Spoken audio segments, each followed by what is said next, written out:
All right, good afternoon from good old Graybeard, and welcome back to the Master of the MetaVerse. First time viewers, don't miss out. Okay, hit those likes and hit those subscribe buttons. Here we like to remind what free minds can do. This is episode 47 and live stream number 5, and we are just around the corner from completing year number 1 of my channel here at the Master of the MetaVerse. I want to say thank you to all my viewers and current subscribers. We're just getting started here. We dive further into the world of NFTs. Okay, I do believe that NFTs is the latest world-changing technology. Okay, that we all can gain passive income from. Okay, just like cell phones, internet. All right, so if we all pay attention, things are going to get very, very interesting. Here in the Discord, I'm posting all the articles about the metaverse. As you can see here, the metaverse is heading into the workplace, and the latest one, the metaverse will revolutionize the music industry. And I posted those because I just did videos about that, and bam, now articles are coming out about it. And so but please, if you have anything interesting about the metaverse, please post it right here on the Discord. But let's go to amateurs versus pros. We're going to go to Graybeard's, good old Graybeard's take on what NFTs are after doing his own research. So guys, what are we talking about today? NFTs. What the freak are NFTs? Non-fungible tokens. The word fungible means replaceable. Non-replaceable tokens. In the real world, people call it non-replaceable items. There's tons of non-replaceable items. Mona Lisas, the pyramids, whatever. There's all kinds of non-replaceable items out there, okay? And as if you dig into these sources, you're going to see that NFTs are the main reason why people are going to make money with this metaverse concept. That's not necessarily just a concept. It's just a concept to people like you and I, but it's been going on already, guys. And so the best way to explain NFTs, there's different ways of talking about it. It could be a certificate of authenticity. It's unique, just like a Mona Lisa. And in these digital spaces now, they're also, becoming unique. But, the best way to explain it, guys, is just talk about art. Art is the best way to explain NFTs and why NFTs are making so much dang money, okay? So go back, guys, about, 400, 500 years, okay? It's a big rock. Somebody, smoothed it out, made it beautiful, fantastic, big naked man, right? Okay, and then what happened is someone, after they finished it, they came up and took a screwdriver and a bam, and they took it, wow, they ripped it up. Okay, and then very, very shortly after that, you guys, a small community came together. They all had discussion, and they decided, that this was valuable. This was expression. They somehow, concluded that, stone carved broken up genitalia is worth 18 million. And they're talking about how it's a non-replaceable item. What item? Who? How? Like, who decides that the pain and discomfort is art? You know what I mean? You're like, what'd you do, bro? Dang. So guys, human beings are weird, right? We're weird. Look at me, like we're weird, guys. Like when our necessities are taken care of, like food, water, shelter, and status, human beings put value to things that don't have any value, and there's plenty of examples in this for centuries, guys. The problem is not how sick we can get. The problem is how healthy we actually are, because we've been a thriving virus on this planet for thousands of years, okay, millions, whatever. And so, guys, human beings, we've done some great things, but, time and history has also shown that human beings will go through anything like Lotus, to satisfy their needs, it's sad but true, it's gone as far as deeming that stone carved broken up genitalia is 18 million. Okay. Guys, I'm just trying to paint a picture here, right, of why NFTs are so important. I'm using art to explain why NFTs are so valuable in this world. It's kind of ironic, okay? But But guys, this is where NFTs are right now. I don't want to go into the details. I'm just trying to filter through all this things through Dumb and Dumber here, right? So you guys can kind of, and I'm an interpreter. I could be wrong, okay? But NFTs right now are brand new, okay? But they're associated with buku bucks, all right? But the reason why, because it's an open market. It's still brand new. There's a lot of big bettors out there that are willing to put down buku bucks. Why? Because they can lose buku bucks and not worry about it. This last couple mail day, you know. So they're not worried about it, you know. But if it works out, their investment comes up 1,000-fold. Okay, guys. NFTs are we got to pay attention. We got to pay attention because they're going to be a game changer. You know, it's no longer one person making a code on a screen. You guys, okay, you got to get over it. You know, it's a digital space now where communities are involved, and they're adding augmented realities to digital space, artificial intelligence, if you believe it or not, and it's just happening, guys. Smart people doing all this stuff, and so you gotta understand where it's headed. Everyone's gonna have their own little personal metaverse. It's your own world beyond. You guys, like we talked about last week, it's beyond us, right? And so just like you have your smartphone, right? Just like you have your own smartphone with its own personal apps, your pictures, your apps, your books, your stuff, you know, that's what your metaverse is going to look like. It's going to be your own little, you know, same thing, same shops, your Nikes, your Amazon, your whatever it is, guys, the same thing. It's not like there's like crazy stuff here, guys. It's the same thing that we already know, just improved. That's what NFTs are. So All right. Excellent. Well, like always, I apologize, but like I said, that's the amateur version. That's what my take is on NFTs. Okay, but what I want to introduce to everybody now is the NFT Handbook.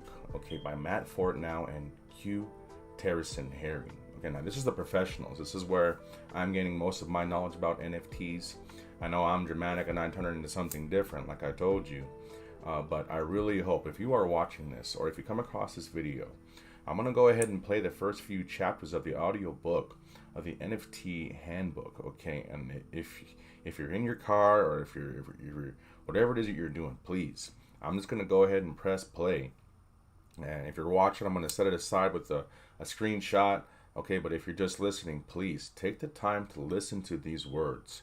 I'm just going to press play the first few chapters. It might be about 20 minutes to a half an hour, but it's going to help me gain some watch time on my live streams, but more importantly, it's going to give you the information that I believe people need to start listening to, okay, and paying attention to. So to give me 1 second, let me go ahead and make the setup, and we're going to start the NFT Handbook.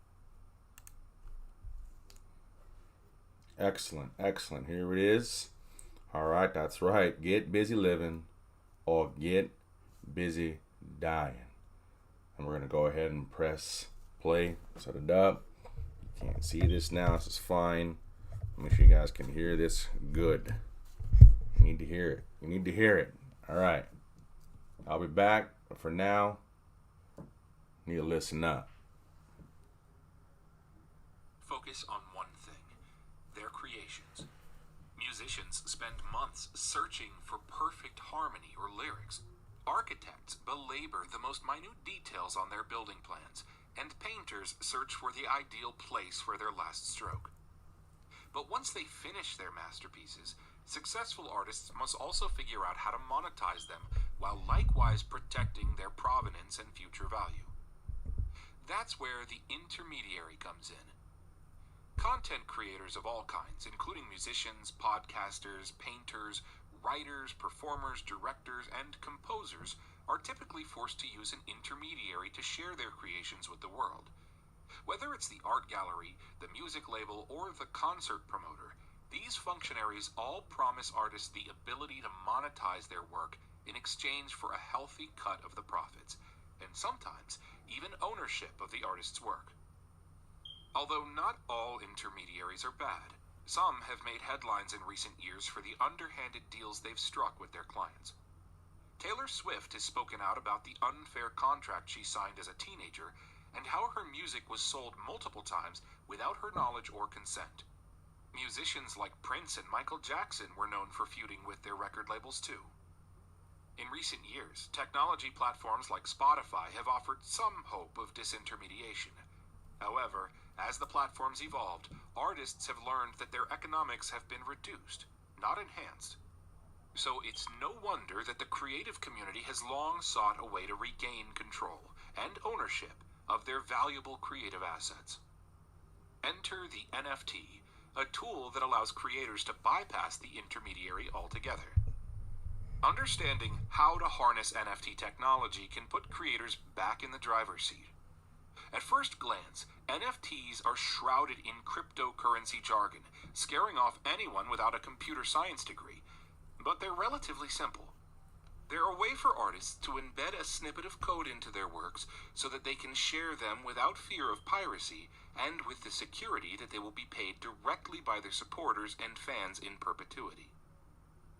This gives them back control of their intellectual property with enhanced transparency while tracking and distributing payments to the creator for royalties and sales.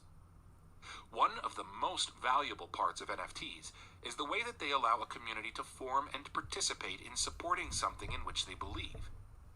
In 2000, I went to my first concert in New York City to see one of my favorite bands, U2.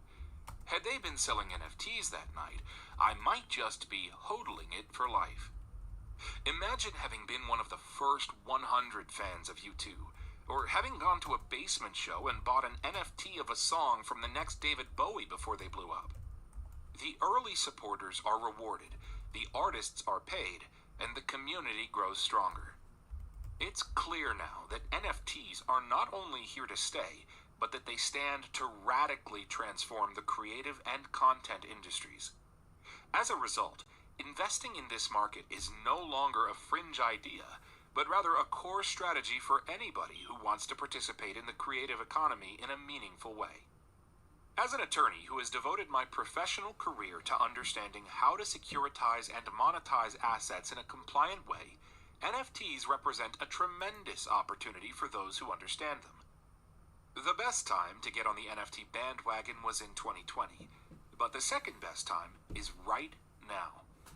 That's why I'm so excited that Q Harrison, Terry, and Matt Fortnow have decided to build this straightforward educational tool, opening up the possibilities of NFTs to the millions of people who make their living in creative fields. This book affords those creatives a real path to controlling their own destiny. This book is likely to become a Bible for a brewing revolution. It takes a visionary to see the future and to understand how to make it a reality. Q Harrison Terry is that visionary. He's also a businessman who began selling digital art online in 2014 and has seen firsthand how transformative this knowledge can be. Matt Fortnow has been at the forefront of the internet revolution since his early days as an entrepreneur who built his first internet company back in 1996, and he understands the bleeding edge of technology. Their combined experience and conviction about the future of NFTs speaks for itself. There are no two individuals more qualified to write this book.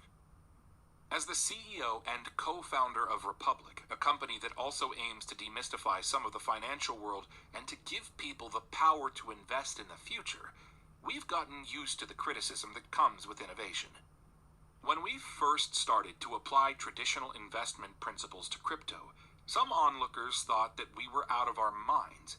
Time and again, we have seen that what seems crazy today will seem normal tomorrow. And we all wish we invested when things seemed crazy and out of favor. The same can certainly be said for NFTs. I cannot wait for the future that this book and this technology will bring us to. It's not if, but when. Kendrick Wynn, CEO and co-founder of Republic. Chapter 1. Introduction to NFTs. By many accounts, Google was late to the search engine game. Founded in 1998, it was the 24th search engine to come onto the scene. What's Google 24th at now? Larry Page and Sergey Brin, the co-founders of Google, focused on differentiating their search engine and creating a compelling product from the outset. monetizing the search engine was an afterthought. Search engines are all about connecting people from a query to a destination. It's a game of understanding the user's intent. What do they want to find? Ideally, the engine gets it right on the first search result. Otherwise, you're forcing the user to do the hard work of finding what they're looking for. Google's revolutionary idea was PageRank, a ranking system that prioritized web pages by social proof. The more that other domains linked to a web page, the higher it ranked on Google's search results because there was social proof from other users that it was a helpful resource. Google's indexing method was in stark contrast to other search engines, which ranked pages by analyzing the page's content for keyword density. Backed by this superior theory of ranking the web's content, Google showed promise of having a better utility than any other search engine of the time. It also attracted the attention of computing pioneers. Before Google was even incorporated, it received its first investment of $100,000 from Andy Bechtolsheim, co-founder of Sun Microsystems, a legend in the world of computing. Google rounded out this investment in 1998 with money from 3 other angel investors, including Amazon founder Jeff Bezos, Stanford University computer science professor David Sheridan, and entrepreneur Ram Shriram. Page and Brin were just a couple of smart kids from Stanford trying to solve a problem on the internet. Their laser focus on creating a great product that understood the user's search intent was the utility that they brought to the world. The utility they made was enough to attract attention from some of the biggest names in tech. It wasn't until 2 years later that they would finally incorporate AdWords into their search engine and monetize their traffic. We see a lot of similarities when comparing those early internet days with early non-fungible tokens, or NFTs. The vast majority of NFTs have no utility beyond investment speculation, in much the same way that Ask Jeeves and Yahoo Search were simply joining in on the action of search engines with no real differentiation. And because we're in the early days of NFTs, these directionless projects can get a lot of attention, even though there's no use case for them. However, as time passes, we'll see a greater focus on NFTs with utility, tokenized projects solving a problem or creating something unique for users. Those projects that lack a use case will miss out on the real money to be made a few years from now. Take, for example, the Bored Ape Yacht Club. The founders have created 10,000 Bored Ape NFTs that act as membership cards into the Internet Yacht Club. Right now, this membership card gives you access to a digital bathroom where you can take a pen and draw, write, or graffiti on the walls every 15 minutes. It sounds insignificant, but it's a unique experience. They've carved out this digital environment reserved only for the Bored Ape NFT owners. Yes, the Bored Apes are collectibles in essence, but it's the access and the utility that they provide that excites us for the future of this project. Access might be the most significant use case of NFTs currently. In other words, to what does owning an NFT grant you access? We're surely going to see the utility of NFTs go way beyond this, especially considering the wide variety and diversity of people getting into NFTs right now. There are so many exciting individuals with all types of ideas coming together to collaborate and create magical experiences. Now is the time for experimentation, collaborating with others, and not working in a silo. This book is a product of 2 people experimenting with NFTs in their respective fields and starting a random conversation that ballooned into so much more. Q Harrison Terry was working on selling the WorldStar Hip Hop Chain NFT and creating liquidity for pop culture-focused NFTs. Matt Fortnow created the official Three Stooges NFTs and contemplated how iconic intellectual property could exist as NFTs. Let's rewind the tape back to the early Internet 1.0 days, 1995. Matt practiced entertainment law in New York City when a few fraternity brothers from Carnegie Mellon University recruited him to start an internet company. They founded Commissioner.com, the web's first fantasy sports service, which they sold to CBS Sportsline in 1999. Always looking to develop uses for new technologies, Matt got heavily involved in blockchain in 2015, virtual reality, augmented reality, or VR/AR in 2016, and NFTs in 2020. It's actually through the VR/AR connection that he met Q Harrison. Q Harrison recalls, "I got a call one day from a friend who said I had to talk with this Matt Fortnow guy. This was at the early peak of NFT hype in March 2021, so I was used to talking with many people about a lot of NFT ideas every day. The conversation took on a life of its own and went on for a couple of hours. We were just riffing about how NFTs were all about sales and liquidity, the possibilities of tokenizing IP and revenue streams, and just having a fun time sharing ideas. By the end of the conversation, we were like, yeah, we need to write a book on this. And that's how a marketer and an attorney turned entrepreneur came to write a book on NFTs. Literally a chance conversation around this shared culture of NFTs. And I think that's the beauty of this space right now. At the precipice of any new technology, it's prime for collaborations between people of different backgrounds. It may feel like you're late to NFTs, but you're actually early in the grand scheme of things because we just haven't seen all the use cases of this technology yet. For reference, there were only about 130,000 active users on OpenSea, the largest NFT marketplace, in August 2021. With more than 4 billion people who have access to the internet worldwide, we're nowhere near the exciting times of NFTs. If Page and Brin thought they were late to the internet in 1998, we wouldn't have the most effective and intuitive search engine that we have today. But they looked at the emerging internet technologies around them and had a theory on how it could be done better. That's where we're at with NFTs today. Take the information in the NFT Handbook as a starting point for your NFT journey. We'll take you through the history of NFTs, to the basics of creating and collecting NFTs, to marketing your NFTs, and much more. There are many people talking about NFTs and sharing their thoughts, their strategies, and their ideas. Use this book as a launchpad to go out and learn more about what interests you about NFTs. Equipped with what you've learned in this book, start connecting with people in the NFT ecosystem. There are many NFT communities on Twitter, Clubhouse, Discord, Instagram, and other internet destinations with people just like you who want to connect and learn from each other. At this stage in the lifespan of NFTs, it pays to communicate, experiment, and collaborate. Ultimately, in the canon of NFTs, we don't know whether the current NFT projects we're seeing will be more akin to InfoSeek, one of the earliest search engines not around today, or Google, late to the game but created a superior product that stands even stronger today. We've also created the NFThandbook.com with extensive resources and links.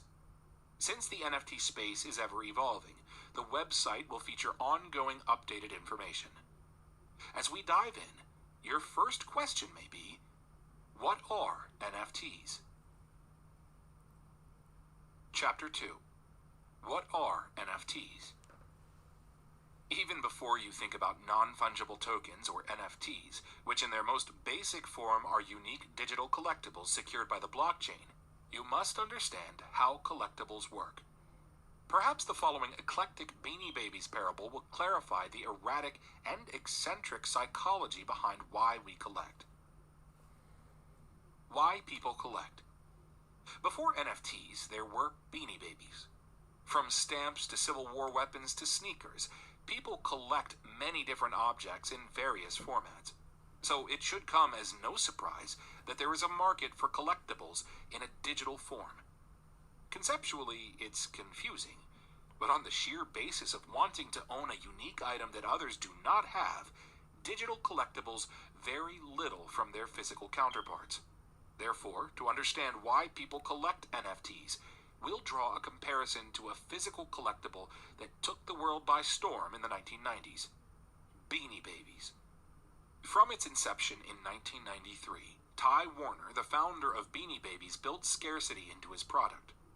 The plush toys were distributed in small quantities to small retailers, avoiding chain retailers and large orders altogether.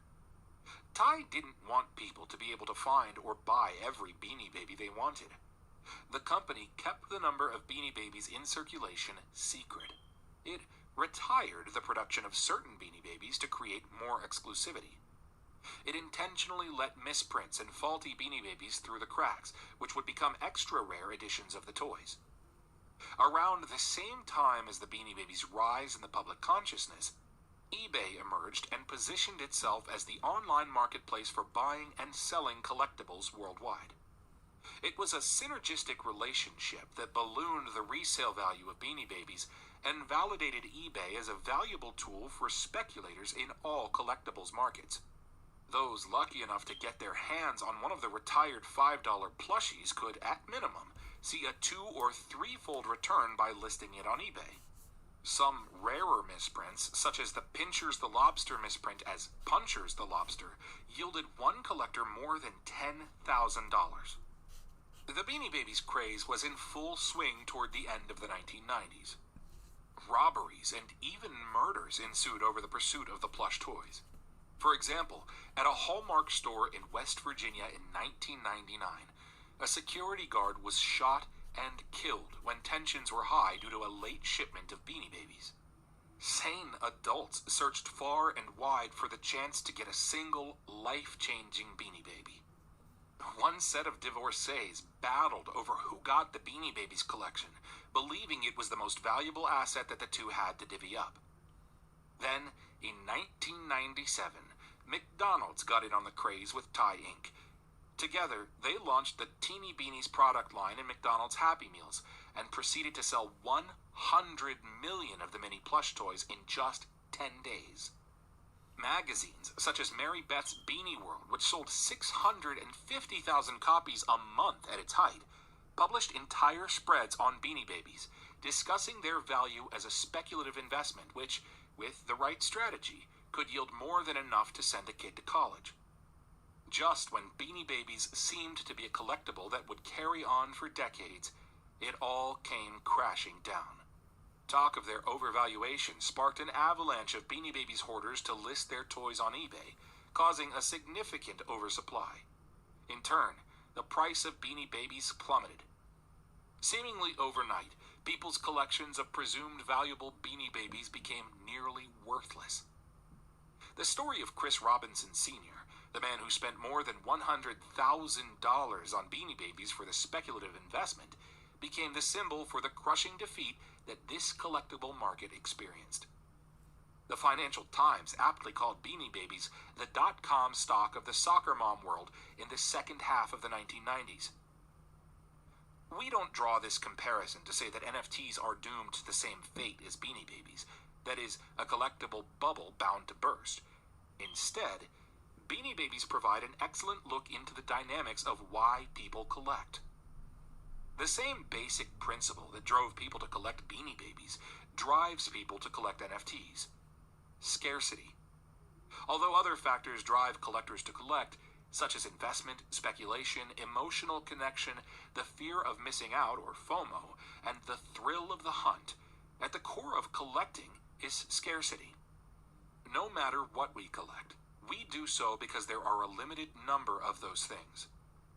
Could the NFT market crash? Anything is possible, but unlike Beanie Babies, NFTs provide real-world solutions to problems plaguing the art and collectibles markets, as we discuss in Chapter 3, Why NFTs Have Value. Now that we've addressed why people collect, whether it's physical or digital collectibles, let's dive into the topic at hand: NFTs. What exactly are NFTs? NFTs are generally known as a particular type of digital collectible, such as digital art from Beeple, a digital trading card from Rob Gronkowski, a short video from Saturday Night Live, a picture of fortune-telling Curly of the Three Stooges with an unlockable Curly-esque fortune, or one of the CryptoKitties. But what exactly are NFTs? NFTs are unique items verified and secured by a blockchain, the same technology used for cryptocurrencies. An NFT provides authenticity of origin, ownership, uniqueness or scarcity, and permanence for any particular item. Let's break the term non-fungible token down a piece at a time. Tokens. Let's start with the word token. According to dictionary.com, one of the definitions of token is a memento, souvenir, keepsake. Since NFTs are commonly known as digital collectibles, one might think that token in NFT is derived from this definition. Although it may apply, somewhat, the token in NFT is derived from something entirely different: the blockchain.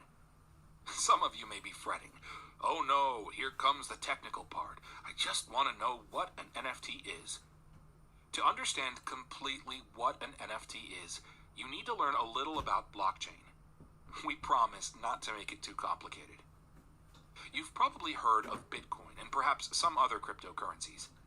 According to Investopedia, a cryptocurrency is a digital or virtual currency that is secured by cryptography. Just know that cryptocurrencies are digital currencies that exist on the internet. You can buy and sell them for investment purposes, buy things with them, or even stake them, essentially lending them to earn interest. Whenever someone transacts with a cryptocurrency, whether buying, selling, transferring, staking, or purchasing something with cryptocurrency, the transaction must be verified. The verification process determines whether the sender has the amount of cryptocurrency being sent. This is what keeps a cryptocurrency secure and reliable. When cryptocurrency transactions are verified, for example, with Bitcoin, the verification is conducted on a group of transactions, not a single transaction. This batch of cryptocurrency transactions is known as a block. Each block has a certain storage capacity. After the block is filled and the transactions have been confirmed, the block of transactions is then appended to the previously verified block, creating an ever-growing chain of blocks, a blockchain. The process repeats, and the blockchain grows longer and longer. See Figure 2.1. So, the blockchain of a cryptocurrency is a list of all transactions, every single one of that currency, going all the way back to the beginning of that cryptocurrency. Every time someone buys or sells Bitcoin, buys something with Bitcoin, exchanges Bitcoin, or transfers Bitcoin, that transaction is listed on the Bitcoin blockchain. The number of daily Bitcoin transactions reached around 400,000 in January 2021, and Ethereum, the second largest cryptocurrency, was processed more than 1.1 million times per day, according to Statista.com. Think of a blockchain as an extremely long accounting ledger. Coin versus token. When speaking about certain cryptocurrencies, people often use the terms coin and token interchangeably. But that would be wrong, because there is an important distinction. Cryptocurrencies that are coins, such as Bitcoin, Litecoin, Dogecoin, and Ethereum, have their own respective blockchains. In contrast, tokens are cryptocurrencies that don't have their own blockchains. Instead, tokens utilize another coin's blockchain. For example, game credits, or game, and sushi token, or sushi, among thousands of others, are tokens that use the Ethereum blockchain. Cryptocurrency tokens that exist on the Ethereum blockchain are also known as ERC20 tokens. ERC20 is the Ethereum standard for creating cryptocurrency tokens. Game credits is an interesting case because it was initially a coin with its own blockchain, but to take advantage of the greater functionality that the Ethereum network offers, it switched to become an ERC20 token.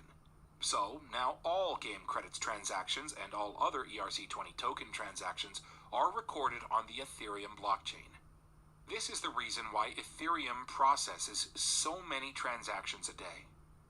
So, the token in NFT is a cryptocurrency token. An NFT exists on a blockchain.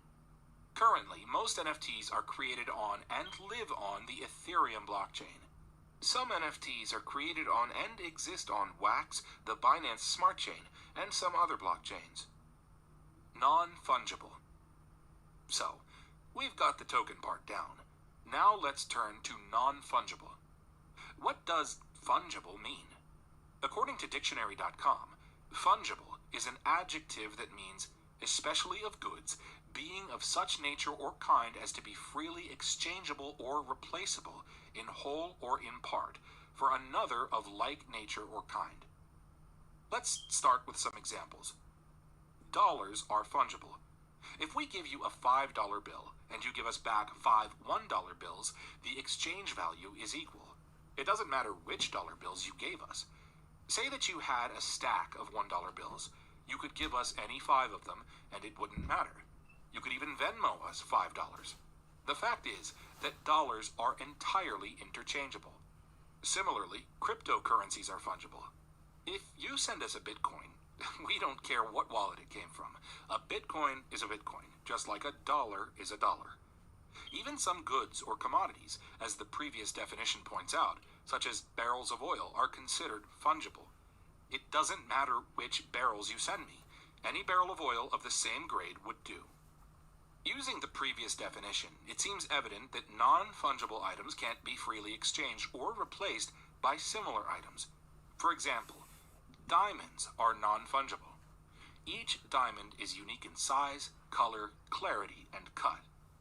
If you bought a particular diamond, it would not be easily interchangeable with another diamond. Likewise, NFTs are non-fungible. Each NFT is unique. You cannot freely exchange or replace one NFT for another. But what makes each NFT unique? After all, isn't it easy to download, copy, and share images from the internet? Yes, but you can take a photo, or preferably create an image, and mint that image into a token that exists on a blockchain. We use the term mint like minting a physical coin. When cryptocurrency coins and tokens are created, they are minted. Usually, millions or even billions of coins or tokens are mined or minted for a particular cryptocurrency. Generally, a cryptocurrency has a circulating supply, the number of coins or tokens already minted, and a max or maximum supply, the total number of coins that can be minted. The max supply amount is baked into the original code that created the cryptocurrency and cannot be altered. Contrast this with a fiat currency, such as the US dollar, the supply of which can be continually inflated by printing more dollars. As more dollars are printed, the value of each dollar decreases, assuming that the demand for dollars remains the same. Thus, there is no max supply of dollars or other fiat currencies. Bitcoin has a max supply of 21 million coins, whereas Uniswap, or Uni, an ERC20 token, for example, has a max supply of 1 billion tokens. Each NFT functions like a cryptocurrency, but NFTs have a max supply of 1. That's what makes NFTs unique and non-fungible. They cannot be freely exchanged with something of like kind because there is nothing of like kind. Think of an NFT like an original painting. There's only one. There can be copies of a painting or prints made, but there's only one original.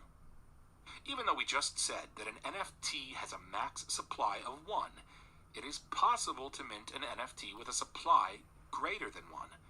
For example, you could mint 100 copies of the same NFT. Technically, it's one NFT of 100 tokens. Each of the tokens could be exchangeable with the other tokens of the same NFT because they would be the same in every respect.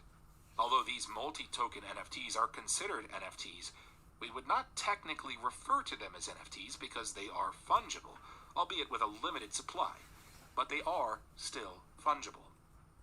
We need to distinguish between a multi-token NFT and a limited edition or series of NFTs of a particular design.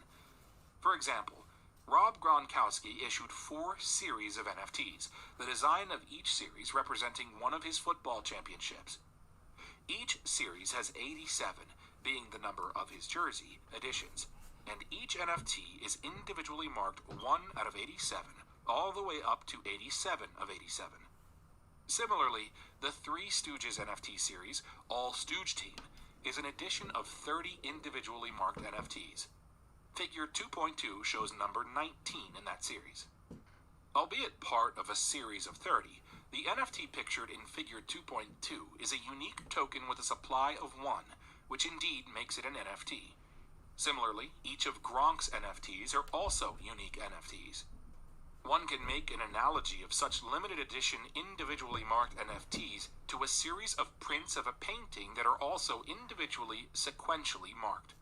Whereas an analogy to the multi-token NFT could be a statue that is cast from a mold a limited number of times, and then the mold is broken. Each statue is an original, but also identical to the other statues from the mold. If each statue is sequentially marked, making each one unique, then this analogy would not be applicable in this case. Edition numbers can have different valuations. With physical art prints, we generally assign the greatest value to the first edition of the print series, that is, edition 1 of 500. However, with NFTs, the driver of edition valuations can vary. For example, with the NBA Top Shots NFTs, it's common for the edition number that matches the player's jersey number in that specific NFT to be the most valuable edition. For LeBron James, edition number 23 is often the most valuable, as is edition number 77 with Luka Doncic, or edition number 11 with Kyrie Irving. Absent such an alternate value driver, edition 1 would likely achieve the highest value, like an art print. Also, note that in the Rob Gronkowski and the Three Stooges NFT editions, each individually numbered NFT had to be minted separately. In the case of a multi-token NFT, all of the tokens of that NFT are created in one minting. Holy moly. Okay. Well, look, thank you for watching. Thank you for listening. And I really hope that you took the time and even took some notes. I know I was going over the main points. And what I thought was interesting was saying, because what's crazy today always is normal tomorrow. And that's what's happening with NFTs. Very similar to the internet, websites a long time ago. I don't know. So what was he talking about? Let's go back to bam. The book was talking about the Rob Gronkowski Championship Series NFTs. All right, let's zoom in for the viewers so you guys can read as well. Oh, zoom in. The Rob Gronkowski Championship Series NFT collection will commemorate Gronk's 4 historic championships with 4 limited edition NFTs. Each NFT is a unique piece of memorabilia digitally hand-signed and numbered by Gronk, limited to just 87 editions to each NFT. Each edition will be minted on the blockchain, and the series will never be replicated. Collect all 4 NFTs to complete the full Rob Gronkowski Championship Series NFT set. In addition, the crown jewel of the drop will be a rare one-of-one Rob Gronkowski career highlight NFT. Holy moly. Now, what else are they talking about? The next generation collectibles for the NBA's biggest fans. NBA Top Shot. Look at these new NFTs that you can have. Holy snap. You can own the highlight. Play alongside this season to build your ultimate collection of officially licensed NBA video highlights. This is crazy, folks. Like I said, it used to be just playing cards, Upper Deck, and all this other nonsense in the past. Came bubble gum. Okay, nope. Look at it today. Okay, flawless, authentic, limited editions. Play alongside live NBA and WNBA games. All right, a collection that stays with you. Okay, unlike traditional memorabilia, your NBA and WNBA Top Shot moments last forever and can be enjoyed anywhere you go. And that is different from a card that you have to keep in a plastic or keep in a binder or do all this nonsense we used to do for our comic cards. No, now you can authenticate it off the blockchain and you can keep it crisp, keep it good. Okay, so the NBA, players in the NFL are all getting involved in the NFT space. Let's go to the marketplace real quick to show you exactly the same thing. You can see in my videos the NFTs here: legendary, rare, random, and common. All right, it can go by player. Get your LeBron James, get your freaking Kevin, whatever his name is. You know, Luke, all these guys, Kyrie, all the top guys, okay? And you can get it by, look, the sets. Here are your new sets. You no longer are you opening up plastic bags at the grocery store or the gas station. You know, now you're buying the digital set and getting the good stuff, okay? Now these NFTs come with different perks, like access passes and other things. That's what makes them different. They're digital stamps, so they're almost like tickets as well. So that's what makes NFTs interessante. Now obviously that same thing here, I posted that here on my Discord right here, okay? The Gronk Championship NFTs and also NBA Top Shot. You can find those articles and you can find it right here in my Discord, okay? But also to give a further explanation. Now I couldn't do the phone cast due to security reasons, which I like that. My VV wallet will not allow me to add another network to so anyways, unfortunately we have to watch another video to show you one of my digital collectibles. I'm proud of this one, okay? So just to kind of show you the future of you know, it used to be, you know, I had all these, you know, G.I. Joes or whatever on the shelf. You had to come over to come see it, okay? No, not anymore. It's different. Now I can share you my digital collectible. I can take a picture with it. I can send it into a showroom. I can do all kinds of crazy stuff, okay? But I'm just gonna just to give you guys a further idea of what the future of digital collectibles is. Let's go to another video.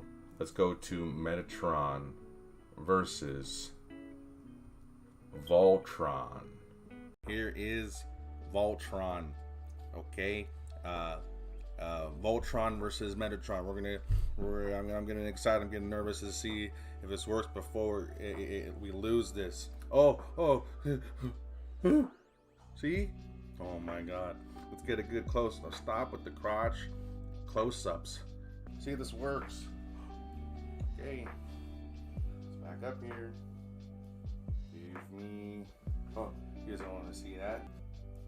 Oh, Voltron versus the Metatron. Okay, this is really weird. I also want to show you guys this augmented reality business with my Voltron NFT.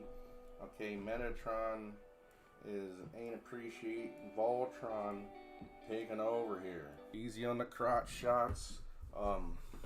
We're trying to. This is freaking me out. That's what happened. Okay. Jeez, bro. Let's take a picture. Can we take a picture? Ooh, who knows what that is? Only we know what that is. This is Voltron versus Metatron NFT. He was all over it. You know what I mean? Like, he wouldn't go away. He was all over my stuff. I have to wipe off my stuff here. We had a lot of Voltron crotch going on. I even got a picture of it. Who else has Voltron crotch? Have a good day, folks. I apologize for my behavior, okay? Mr. Jonathan Lozano, thank you for watching. Thank you. I'm brand new with this, YouTube live stream business, okay? But I will definitely go over your MetaVerse project because I'm all about the MetaVerse here at the Master of the MetaVerse. So thank you for commenting. Thank you for saying hello. Please, at any time, leave a comment, leave a question. Send me some homework. That's what I'm here for. I'm here for you. Send me out. Let me know where I need to look at. So I can make sure that people know the truth. Okay. So thank you. So if you are late, if you feel like you are late to the NFT space, I don't think you are. Okay. I think we are still in the infancy stage of NFTs. So this is not financial advice, but Graybeard has a suggestion. Either get yourself an NFT or learn how to mint yourself your own NFT for your own passion. Okay, so I just want to remind everybody that the only thing that matters in this world is not how much money you have or how funny you are or what car you drive. The only thing that matters in this world is how we treat other people, okay? And also remember that if you want something different, that you have to dare to do something different, okay? So until next time, peace be the journey, and one love.